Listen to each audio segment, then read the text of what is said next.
உங்க பல்லோட வரிசையோ இல்ல தாடையோட பொசிஷனோ கரெக்டா இல்லைன்னா கழுத்து வலி, தோள்பட்டை வலி, முதுகு வலி வரலாம்.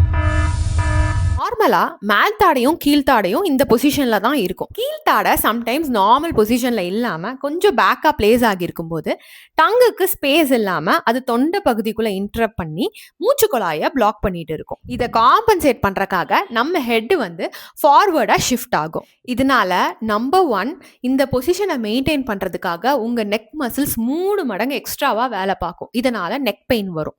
நம்பர் 2, ஷோல்டரும் ஃபார்வர்டா ரோல் ஆகுறனால ஷோல்டர் பெயின் வரும். ஸோ நம்பர் 3, அப்பர் பாடியே ஃபார்வர்ட் பொசிஷன்ல இருக்குன்னு சொல்லிட்டு நம்மளும் கொஞ்சம் வளைஞ்சு கொடுப்போம்னு நம்ம ஸ்பைன் கொஞ்சம் டீப் கர்வேச்சர் எடுக்கும். ஸோ இதனால லோவர் பேக் பெயினும் வரும். ஸோ ஃபைனலா உங்க வாக்கிங் போஸ்டரே மாறிடும். ஸோ இந்த வாக்கிங் போஸ்டர் பத்தி நம்ம நெக்ஸ்ட் வீடியோல பார்க்கலாம்.